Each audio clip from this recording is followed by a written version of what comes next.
I think it's time we blow this scene. Get everybody in the stuff together. Okay, 3, 2, 1, let's jam.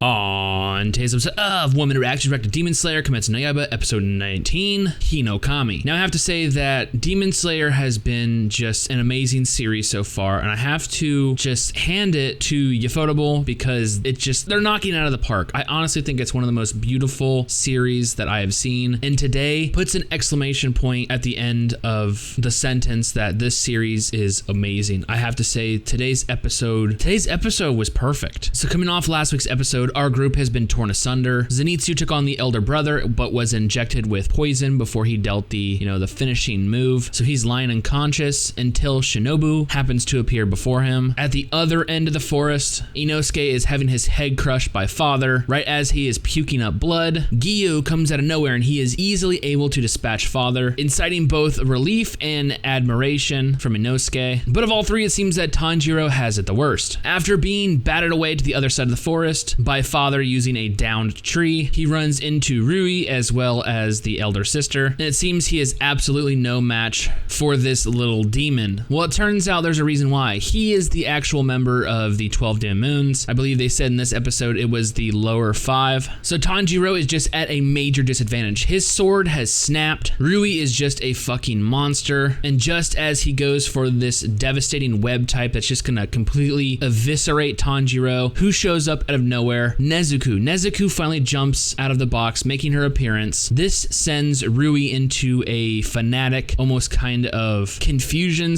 / rage. He sees this girl stepping in front of this barrage of attacks to protect Tanjiro. He questions whether they're siblings or not. It's almost like he's having a panic attack. He can't deal with what he just saw. This leads him to attack his own elder sister, and coming to the conclusion that basically every member of his family is pointless. They're not playing their roles correctly. To make atonement for this, she goes off at his behest to take care of the other people on the mountain. And this leads us to, I would say, the most epic and beautifully animated battle the series has had so far. So Nezuko is out on the battlefield, but Rui wants her. I want a little sister. I want her to be my little sister. And he actually goes as far as to take her hostage. This just sends Tanjiro into a mad rage. What can he do? He's just underpowered at this point. He's just no match for Rui. I mean, Nezuko is even, clawing at his face and stuff. He strings her up. She's starting to bleed. I mean, the webs are tearing into her skin. Tanjiro he can't do anything at this point. And Rui is literally just toying with him, stating, what, you think you can take me down if you get a good hit on me? Lets him literally slice his neck, and there's just nothing. He cannot even scratch this little monster. He's beginning to just look worse for wear, but he is not giving up. He goes into Breath of the Water style 10th form, the Dragon of Change. Basically, with each rotation and swing of his sword, he's gaining more momentum, more speed, more power. He's able to cut through the threads finally. But the current threads are just Rui's base attack. He enables his blood art ability. They change to a blood red color, and now they're even stronger than before. And just as it looks like Tanjiro is picking up some momentum, he is trapped in a giant blood red cage, and his life literally flashes before his eyes. We see this awesome looking mosaic of his past, and it seems he focuses on his father. Tanjiro Komaro looks like a very pale, very meek and sickly man, but there seems to be something more that meets the eye. This man has his own breathing technique. Hinokami Kagura, Dance of the Fire God. In this flashback, we see that he wishes to pass this on to Tanjiro. And whether or not he was taught this or he just mimicked it instinctively by remembering his father dance, it seems that Tanjiro has acquired a new power. Yes, the once water dragon now turns into a giant flame. And this is the most epic part of this episode. This animation, the fight between the fire sword and the blood red threads are just amazing. But it still seems he lacks in power. We're lucky that the bond between him and Nezuko is so strong. The once unconscious girl, awoken by the passionate pleas from her mother to protect her brother. It seems we finally witness her blood art ability. Blood explosion, sending a giant pink flame down to the ground. Utilizing both Tanjiro's new ability as well as Nezuko's, we see an epic finisher to Rui, the monster child of the 12 Demon Moons. I gotta say, damn, this episode was fucking amazing. amazing. I try not to cuss in this latest episodes. I mean, I've been really trying hard, but this is, like I said, I